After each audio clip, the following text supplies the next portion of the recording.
Okay. So we're going to have the slides for the next presentation. J'ai été rejoint, I've been now joined by Yannick Monget, but also Nathalie Meusy. She's coming in a few minutes. We need a couple of minutes to put everything back in track. Just want to thank the previous speakers and the moderator. Je voulais vous remercier pour votre la richesse des interventions. How many people were able, you managed to put in one round table. Just one of the speakers would have needed a full round table by himself. So we'll take, je pensais que c'était bon. On va attendre un petit peu.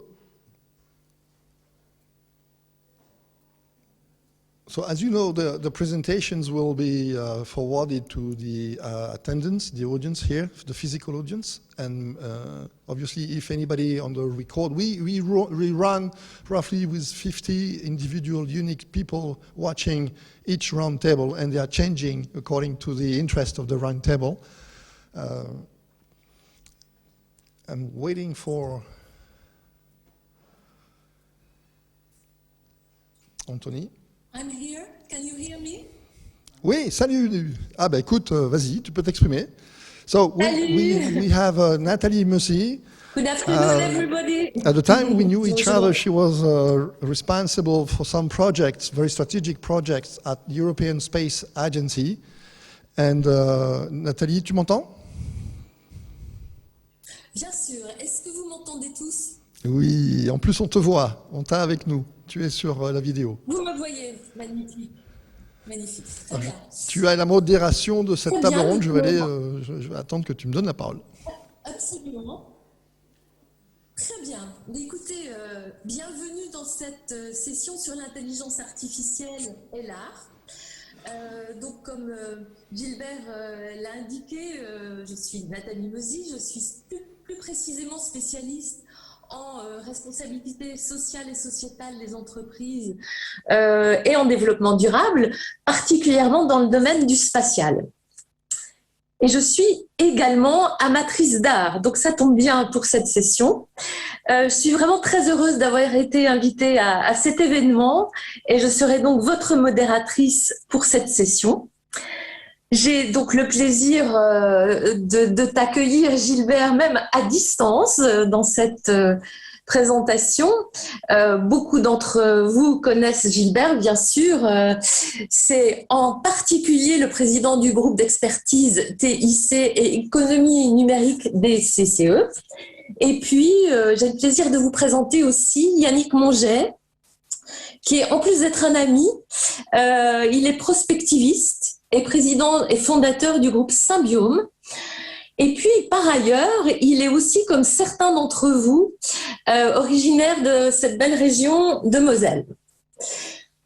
Donc, Gilbert, nous allons commencer par toi sur ce sujet foisonnant de l'art et de l'intelligence artificielle. J'aimerais que tu nous parles de ce nouveau domaine d'excellence qui est l'intelligence artificielle au service de l'art. C'est à toi, merci. Je vais attendre que ma présentation soit affichée. Et voilà. Affiché, bien sûr. Et c'est fait. Et c'est fait. Donc, on utilise déjà depuis énormément d'années l'intelligence artificielle. We are using artificial intelligence for many years already.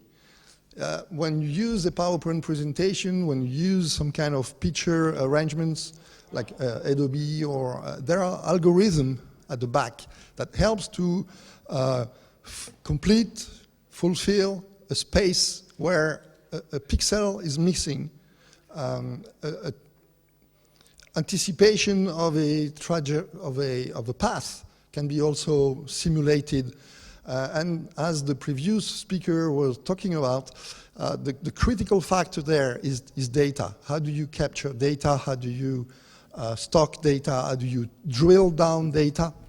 And art is about not just data, obviously, but the experience that you can face with these data.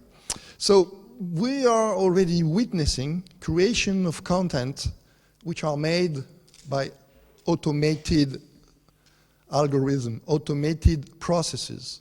It takes just a few seconds to have, I don't know what happened to my slides, but it disappeared. Merci. There are musics that has been created totally from scratch with algorithm. There are pieces of arts which are drawings made by arts assisted by computers. We will see more and more of these artistical, non-human piece of arts, piece of content that can generate emotions and experiences to end users. Next slide, please.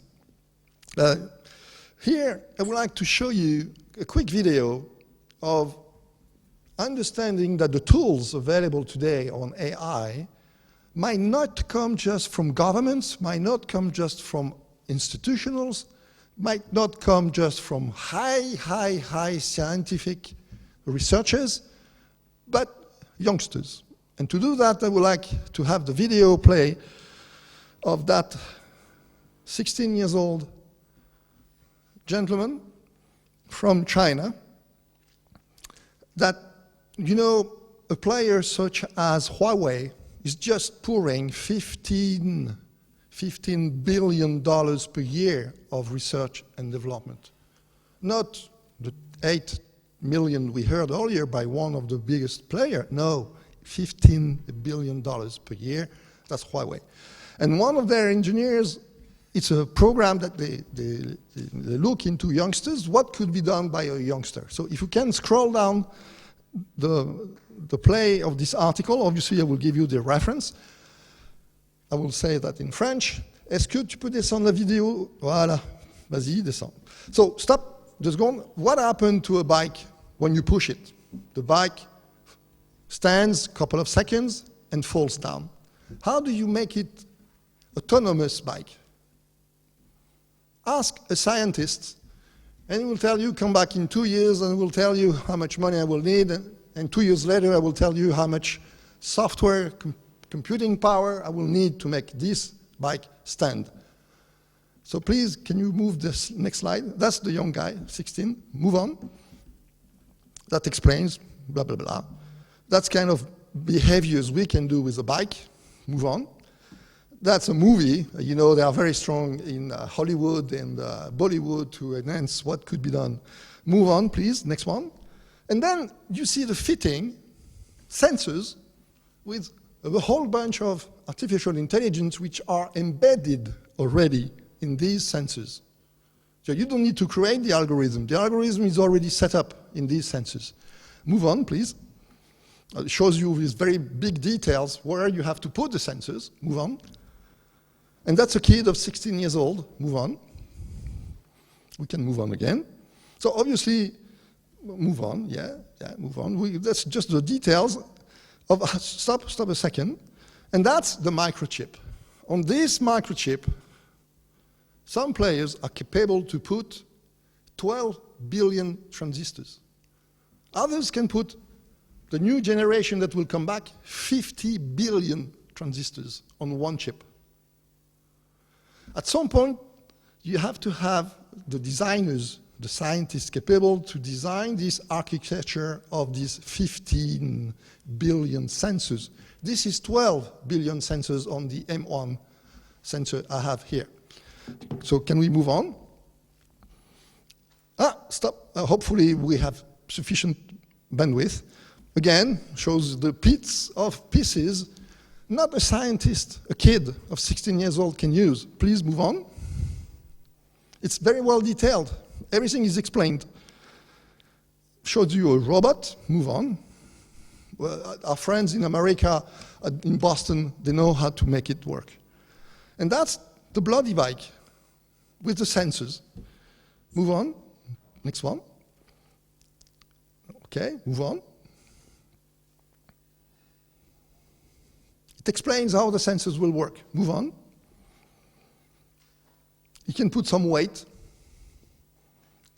It stands on very, very, very sophisticated. And a kid of 16 years old, not an institutional, not the NSA, not the European Space Agency, not a biggest worldwide AI scientific lab, can have this bike, stand alone and move and do a corner. That's a kid. Tomorrow, AI won't be only in the hands of the states, won't be in the hands of the governments or the big corporations. No. Okay? The design and the usage of these technologies will come from youngsters. So can I come back to my presentation? You will get the reference, because this is really mind-blowing. To understand that tomorrow changes in usages with what is available today prepare as a revolution. So because we are at the art, this is very artistic. It's just the representation of AI publications by country. I felt it was like a drawing, you know? Well, not exactly. It shows the weight of each country in scientific publications about AI. And you can see some countries moving very fast up. If I may move just a second, I would like to show you Korea.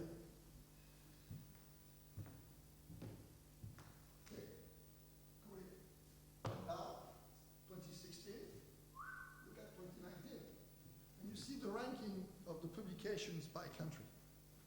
It's just a matter of not position itself, when it's just one criteria, it doesn't mean anything.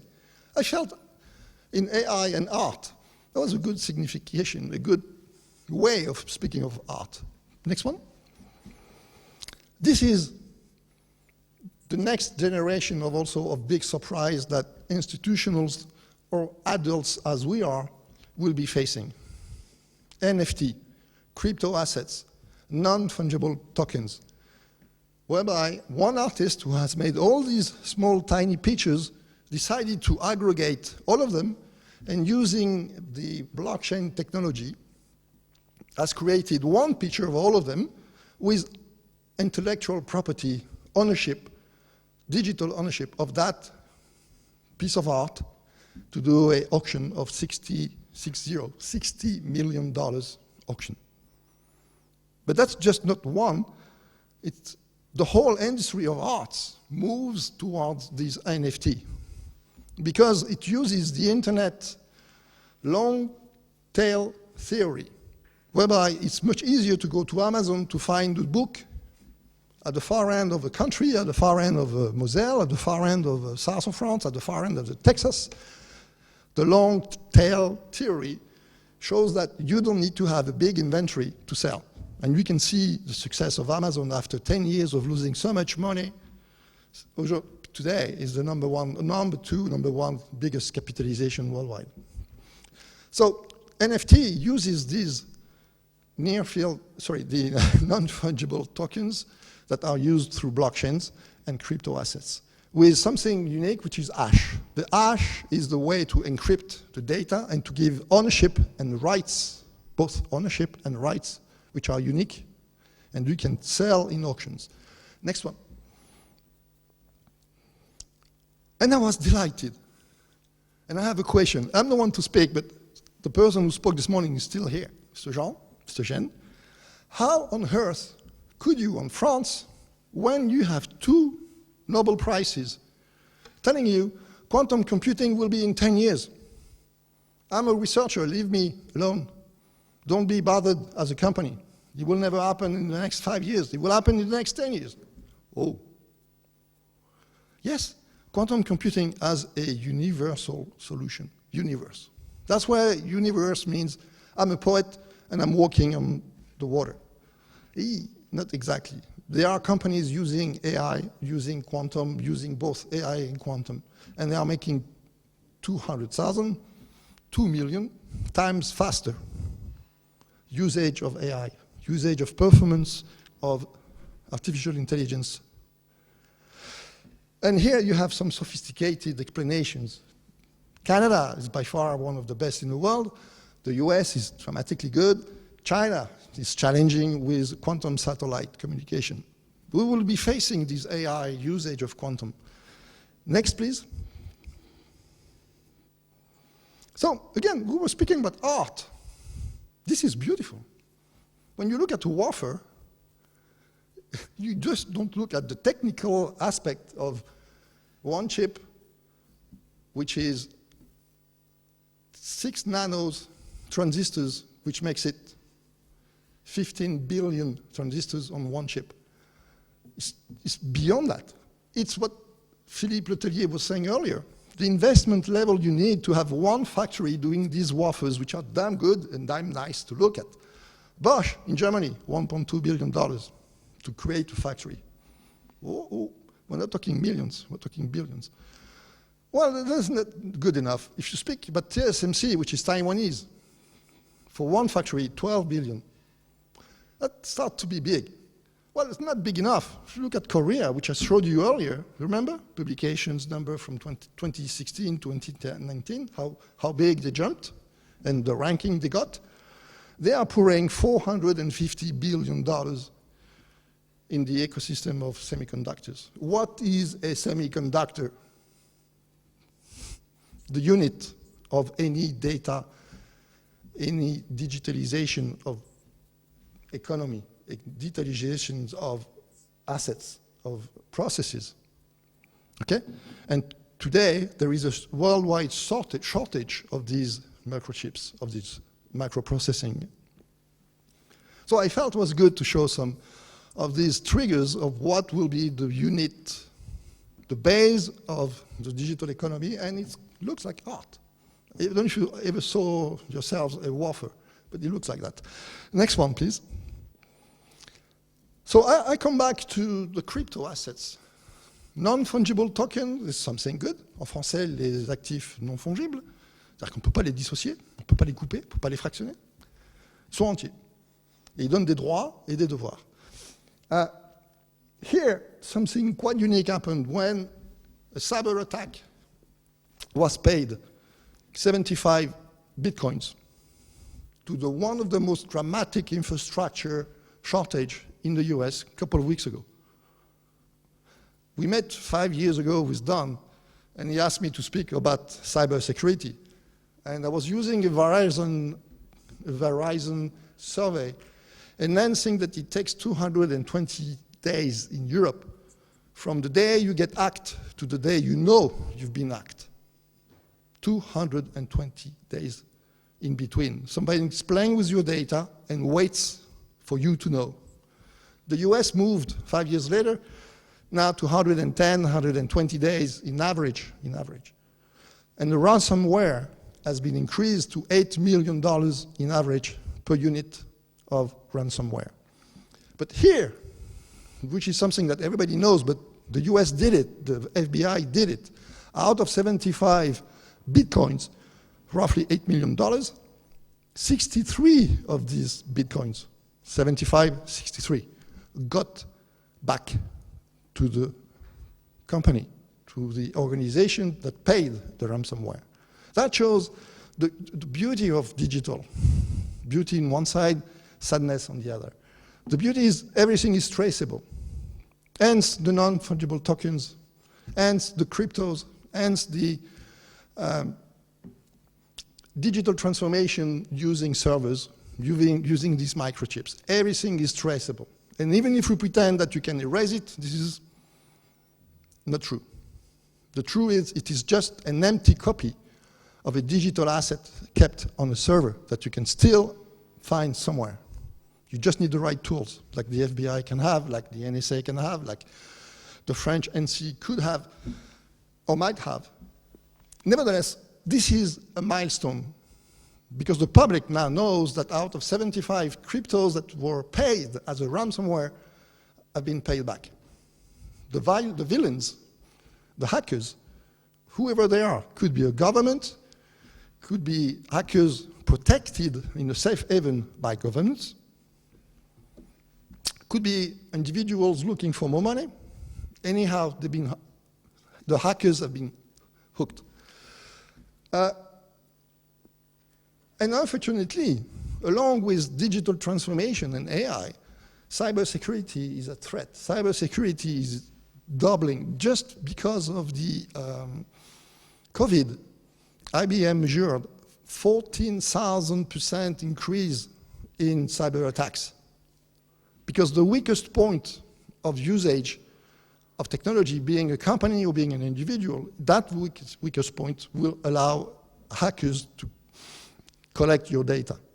And again, 200 days, 200 days later, you know that you've been hacked because they've been sitting, waiting the right time to attack, which is what we've got in hospitals. And that can create danger, it can create death. Next one, please. Finished. You can move the slide, please. So I was just trying to show with these examples from China and from the USA that digital can come from institutionals, can come from very strong scientific labs, but also more and more youngsters, more and more non-institutionals are using the power, the leverages of digital transformation. And art, the art by itself, has a whole venue, a whole boulevard of growth and usage of these crypto assets and these technologies of AI. The floor is yours, Nathalie, unless you have a question. Yes, I've got a question. Maybe I will put it in French and possibly translate it in English afterwards. Merci pour cet exposé absolument passionnant dont le contenu est plein de promesses, mais peut-être certaines inquiétudes. J'ai une question. Donc, oui, l'intelligence artificielle est certainement un outil extraordinaire qui fait à la fois gagner du temps, de l'argent, de l'efficacité. Mais il me semble qu'il faudrait que, comme toute activité, elle soit maniée avec une certaine conscience des choses, un certain professionnalisme. Est-ce qu'il existe une éthique, une déontologie dans le domaine de l'utilisation de l'intelligence artificielle? On a parlé de la protection des données, de la confidentialité, peut-être même des droits d'auteur. Dans le cas de l'art, est-ce que tu as quelques pistes de réflexion sur cette question? It's now a question on the concerns versus the qualities, the opportunities given by artificial intelligence. What about the protection of data, the confidentiality, and so on and so on? Thank you for the question, but I will stick to the very narrow slice of AI in art, because, I mean, that been addressed over the course of the day, but obviously in art, but funny enough, it's like the others. In art, what is important is what you do with the data. But what you do with the data comes foremost out of three paradigms of culture that we embed in ourselves, in our behaviors, before moving in art, before moving in digital transformation. The first paradigm is the one that we are in France and in Europe with the CNIL and the RGPD. Data protection is fundamental. It's our philosophy. We don't want people, we can't stand people to be tracked. Even a piece of art, I need some anonymity, except on the non-fungible tokens, where it's the opposite. I want to be identified. I want to have my identity protected.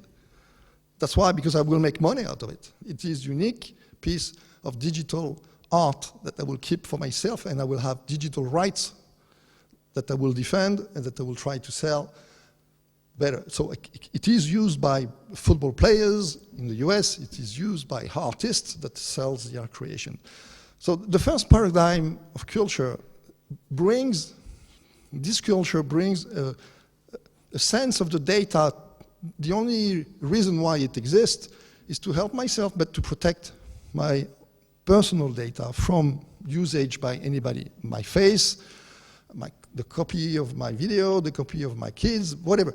I need to protect that. That's the first paradigm. The second paradigm of data is the cultural approach of China and Asia. The data has one sense to be used, is to protect the community. So we can use any technology as long as we protect the technology. We protect, the community. And protecting the community means well, if I have to put cameras on any point of entry to the public transport, I will put damn cameras, I will put RRM, I will put X-ray, I will put everything to control who gets in, who gets out of this mode of transport. Because there will be a scoring, my social scoring of myself. And obviously, this is politically used as to protect the community. And there is a third paradigm, cultural paradigm of using data. The Americans one, the Northern American one, the Anglo-Saxon one. The data makes sense if I can make money with it. To protect the interest not of the individuals, not to protect the interest of the community, but to protect the interest of the company, of the corporations, of the enterprises, because they are the ones to make money and they are the ones to allow job creations. These three paradigms, instead of getting closer to each other, in some instances, they are diverging. But in other instances, not in the short term, because in the short term they are completely diverging. Making money as a company. I mean, the first tweet of Trump when he became president, first tweet, was to say, you guys from the telecom, you made enough money by being subsidized for the infrastructure. You have to make money with the data of the users. You have to make money from the data of your users. Location-based services, I mean, a whole bunch of services. You have to make money. First Trump's message on Twitter. Well, in the short term, this is conflicting. The capacity to understand the inhibition that it provides me as a French person to go to Asia when I've got my picture everywhere, even on the screen. If I go to Japan and I walk sideways of the sidewalk, I get stopped by the police right away with a red spot here if I do something wrong, in 10 seconds. It's a different mindset, a different approach, and the interest is to protect the community. So these three paradigms, in the short term, they are conflicting, but in the mid-term, in the long term, I'm always thrilled when my friend Don tells me, bloody hell, I had a cookie. I had to accept 20 times that this cookie, which goes on my computer, I have to accept that I get that cookie. So that shows that in the long term, our philosophy, our principles to protect human beings, to protect personal data, start to percolate, start to leverage other behaviors in other countries. But the regulators brought that, not the usage, the regulators, to protect Europe, the RGPD, make it compulsory for an American company or a Chinese company to abide with French and German and European laws. If you want to sell in our country, in our countries, you have to comply with our rules, which means if I get connected on your website in the US, you have to make a pop-up to let me know that I'm not allowed to buy from you. Or if I'm buying from you, you have to tell me that there are cookies. So these principles, what I'm trying to say is in the long term, we are converging. In the short term, we are conflicting. And this is beyond our control. It's these cultural paradigms of the data usage is entrenched in our behavior, in our DNA. I hope I've given you a kind of an answer. Next. Merci beaucoup, Gilbert. Je crois que maintenant, on va passer à l'artiste. Bon, cher Yannick, nous allons maintenant parler de ton travail, de ton art.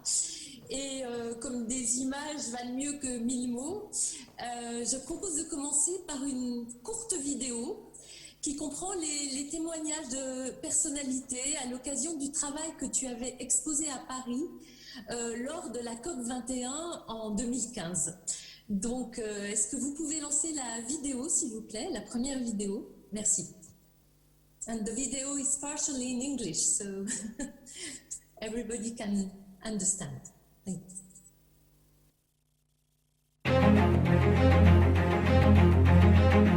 Je suis toujours partagée entre le cœur et l'esprit quand je regarde les photos d'Yannick. Ce talent qu'il a de savoir mêler une image qui est une belle image avec ce qu'elle suggère, à la fois de révolte et d'espoir aussi. C'est vraiment un talent tout à fait remarquable. Je suis très fière de compter parmi les amis d'Yannick et d'être une de ses plus fidèles admiratrices.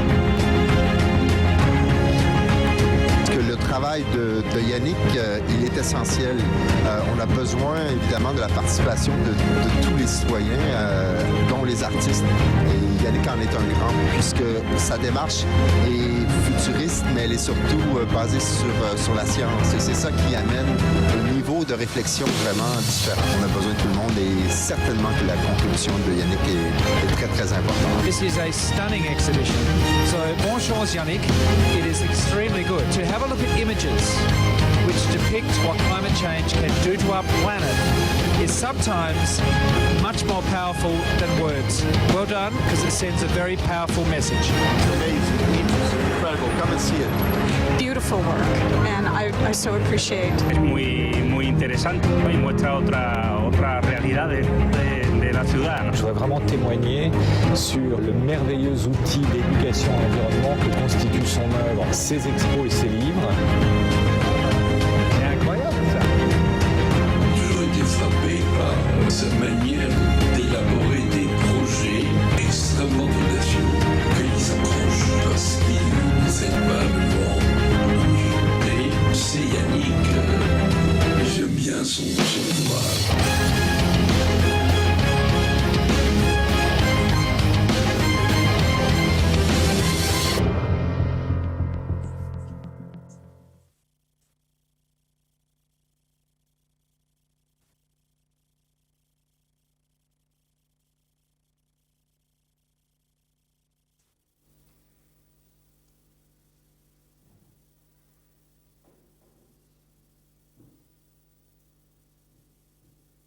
Est-ce que vous avez eu du son ou est-ce que j'étais la seule à ne pas en avoir? Il y a un problème de son, mais c'est pas grave. Tu veux que je continue ou... D'accord. Alors, écoute, je vais aussi parler de... J'ai annoncé aussi le... Peut-être que tu peux dire quelques mots justement sur cette exposition de la COP 21. Oui. Et puis, ça serait bien que pour la deuxième vidéo qui va bientôt arriver, on teste le son d'abord. Merci beaucoup d'abord à toi pour parler de ton travail autour de la COP 21. Merci. Donc bonsoir à tous. Effectivement, là c'est une vidéo, on reconnaît les images, c'était lors de la COP 21, c'était l'exposition qu'on avait fait à la demande d'Anne Hidalgo, de la maire de Paris. Pour me présenter rapidement, je suis prospectiviste, je suis auteur, je dirige le groupe Symbiome que j'ai fondé ici à Metz, en Lorraine, avec à l'époque Jean-Marie Pelt. Plus récemment, on a développé d'ailleurs une entité qui est le comité Symbiome avec l'astronaute Jean-François Clairvoy, avec Nathalie, avec l'académicien Jacques Rougerie, Gérard Felzer. Mon travail en fait est tourné totalement vers l'avenir et d'utiliser en fait l'art comme d'un trait d'union pour expliquer les enjeux principaux, que ce soit les menaces ou les espoirs. Et donc l'art numérique me sert en fait de permettre aux gens de mieux appréhender, on va dire, les problèmes, de mieux les comprendre.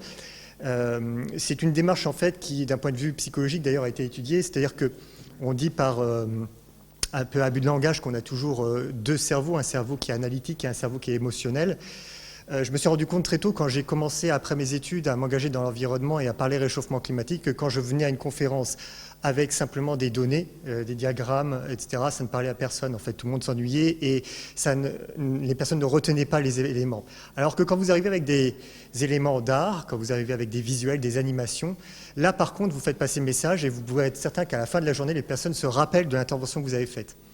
Donc en fait, c'est parti de ce constat-là, et c'est vrai que comme je suis un amoureux des nouvelles technologies, j'ai eu l'idée très tôt d'utiliser l'ordinateur au service de l'art. Donc là, c'est vraiment la science, c'est l'art pardon, qui est au service de la science et pas l'inverse. C'est-à-dire que j'ai quand même derrière une démarche scientifique qui est très importante.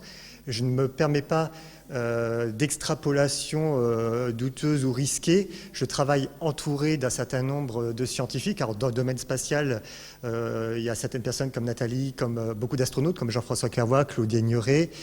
Dans le domaine climatique, ça va être Michel Jarraud, qui est l'ancien secrétaire de l'Organisation météorologique mondiale, Jean Jouzel, qui est un de nos grands glaciologues ici en France.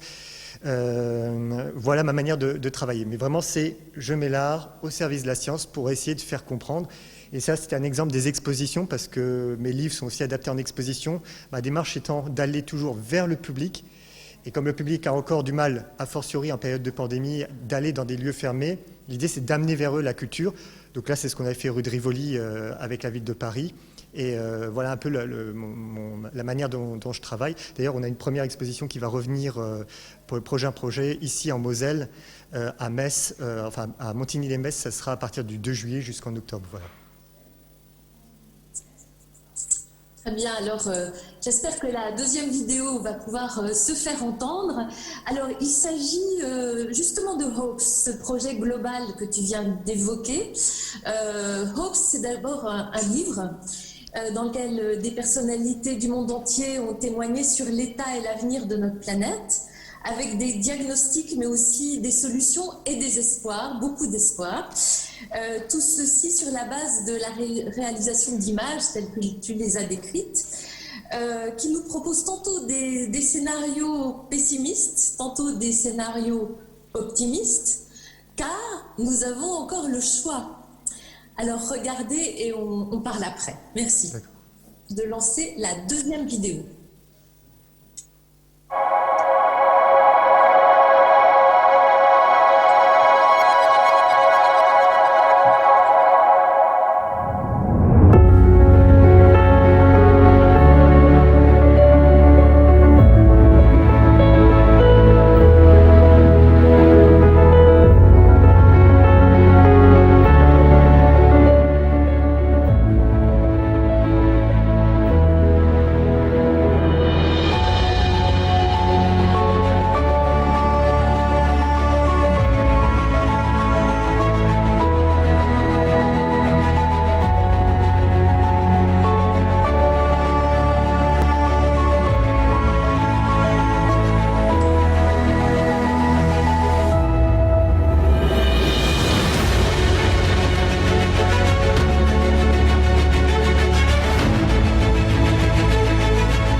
Merci. Alors ça, c'est effectivement... Merci. C'est le... Donc je vous recommande chaleureusement la lecture de ce livre, il est incroyable.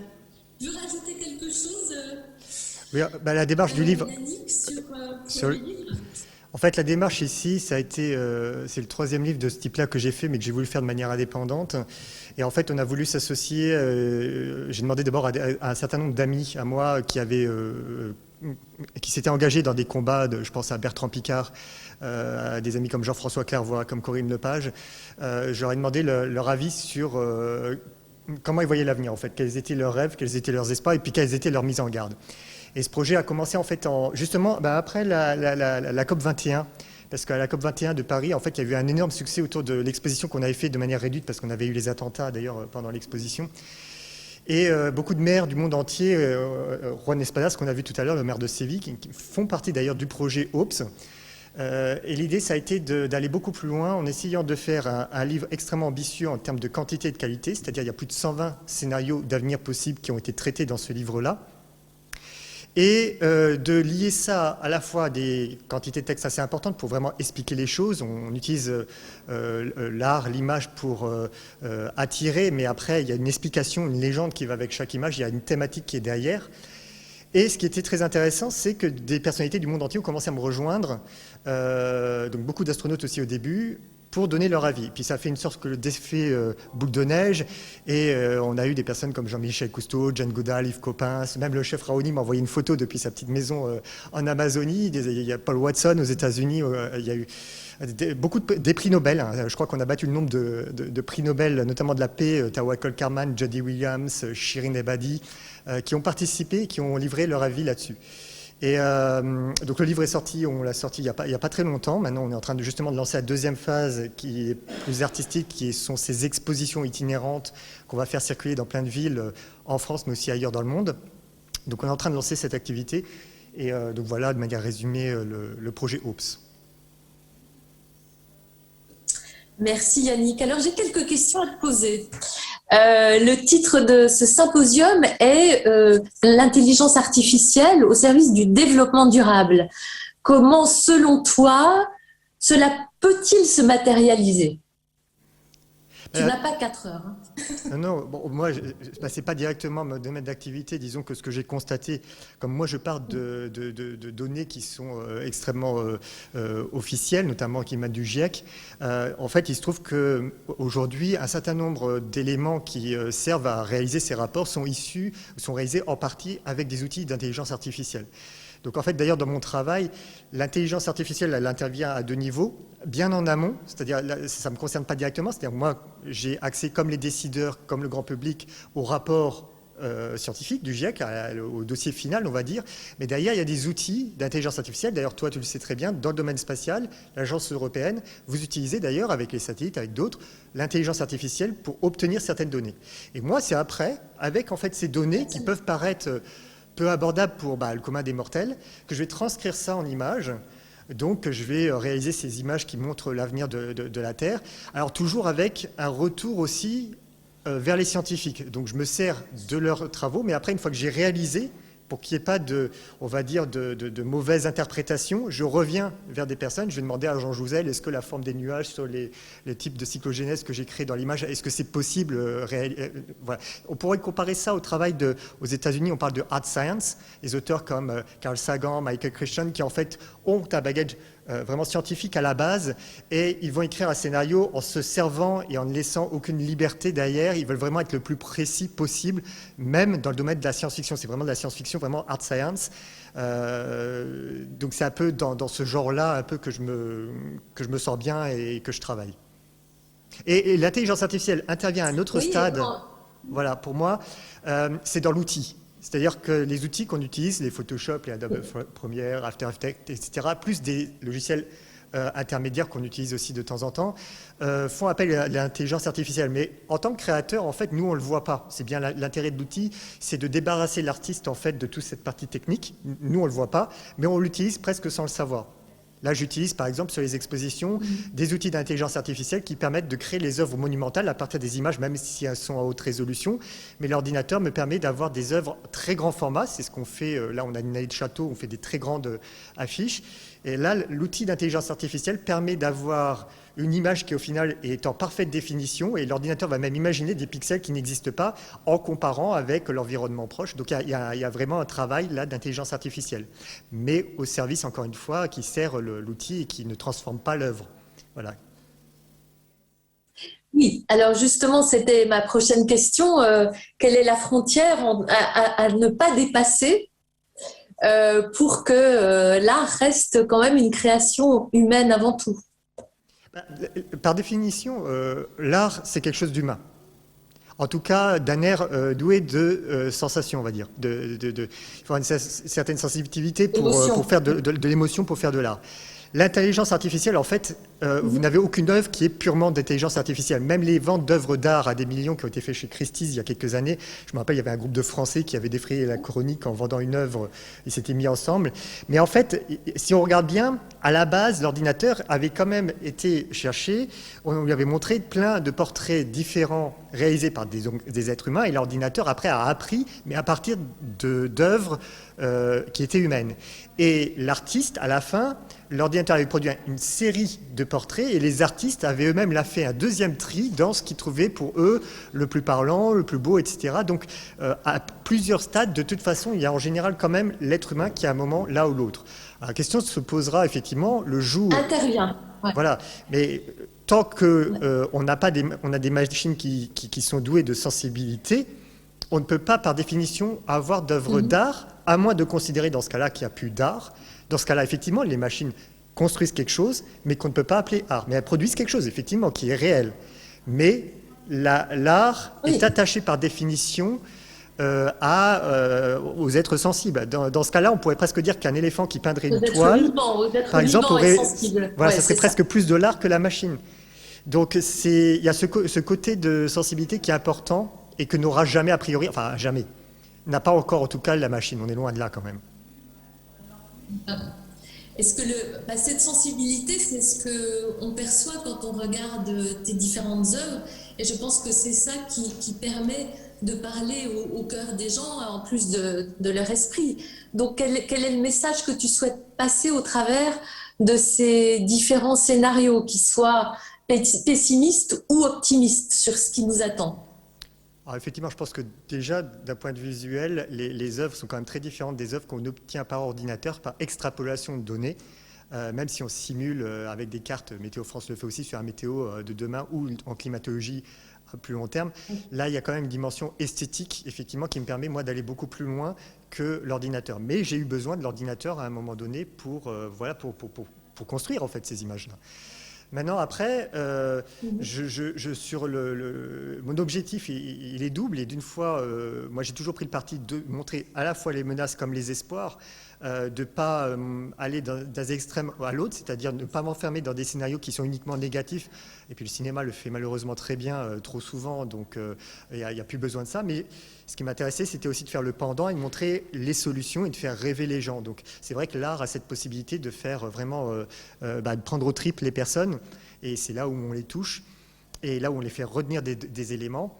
Et puis ça marche, ça fait quand même depuis 2006-2007 que j'ai commencé à faire ce travail-là, à la fois dans des grandes maisons d'édition comme La Martinière ou Abrams aux États-Unis, et plus récemment donc avec Symbiome, on l'a fait en manière indépendante avec toutes ces personnalités. Et pendant toutes ces années, on a une série d'expositions qui ont eu lieu. On a eu des retours très importants de toutes les sortes de publics, puisqu'on a pu exposer, moi j'ai exposé autant dans des milieux très institutionnels que très politiques, très industriels, comme Polytech à Paris, Globe Foundation à Vancouver, ou grand public, quand on va dans les rues de Paris, ou quand on va j'étais exposé à Munich, à Genève, là on touche les gens. Donc j'ai eu toutes les sortes de publics, j'ai eu beaucoup de scolaires, ça marche extrêmement bien dans le milieu scolaire. D'ailleurs, je suis désolé, je suis au sujet du bac, ça m'est arrivé à plusieurs reprises, donc désolé pour les élèves, mais c'est la preuve en fait que d'ailleurs, les images sont utilisées dans des manuels scolaires d'ailleurs. En Allemagne, les manuels scolaires allemands de collège utilisent mes images. Donc c'est un travail qui qui est très utilisé. On a un projet avec la Jane Goodall Foundation, Jane Goodall Institute, pardon. On aimerait travailler ensemble justement pour le développement de ces outils pédagogiques, parce que c'est quelque chose dans lequel ils sont aussi très engagés et qui nous touche beaucoup. On travaille avec des enseignants justement autour de ça. Ah, très bien, très bien. Est-ce que tu aurais quelque chose à communiquer sur ton travail que tu voudrais partager, notamment, je dirais, le fait que tu as été rejoint par cette quantité incroyable de personnalités du monde entier, des 5 continents, c'est quand même porteur d'espoir, sans mauvais jeu de mots. Oui, sur le plan humain, Hope, ça a été pour moi une aventure incroyable, et je pense que ça l'a été pour tous ceux qui ont participé. Je veux dire, quand le livre est sorti, j'ai tout de suite reçu des SMS de Yves Coppens, Nicolas Hulot. Enfin, tout le monde était comme des gamins avec le bouquin, et tout le monde était content d'avoir fait partie d'une aventure commune. Moi, j'ai créé finalement la matrice, mais chacun y allait de ça. J'ai pas dicté à l'un ou à l'autre, dites ça ou dites son contraire. Chacun a dit vraiment ce qu'il voulait. Il y a un témoignage, il y a des images, il y a des témoignages à côté. Et tout le monde a partagé. Alors c'est vrai qu'ils se sont rejoints sur la plupart des idées. De toute façon, ce sont des gens qui portent à peu près les mêmes messages. Mais c'est vrai que dans la démarche, c'était intéressant parce que la démarche en elle-même, Il y a eu un vrai plaisir de travailler à la fois avec des personnes de cultures effectivement très diverses, des chefs d'État. Il y a le prince Albert qui a en plus signé la préface du livre, mais il y a Naoto Kan, l'ancien Premier ministre japonais, qui a participé. Et puis je tenais à ce qu'il y ait beaucoup de représentants de chefs autochtones. Le chef Raoni, je disais tout à l'heure, mais il y a mon ami Hindou Maru Ibrahim du Tchad, il y a Kenny Madame Pache des peuples Maasai, il y a Anga Kankorsula qui est des peuples autochtones du Groenland. Et c'est intéressant de voir effectivement dans ce livre et dans les expos, d'ailleurs on a essayé de garder ça, on nous fait tous la même analyse de la situation, on se rejoint sur beaucoup d'idées, et c'est ça qui a été vraiment pour moi le côté marquant qui détache OPS, on va dire, de mes autres projets avant, des autres ouvrages.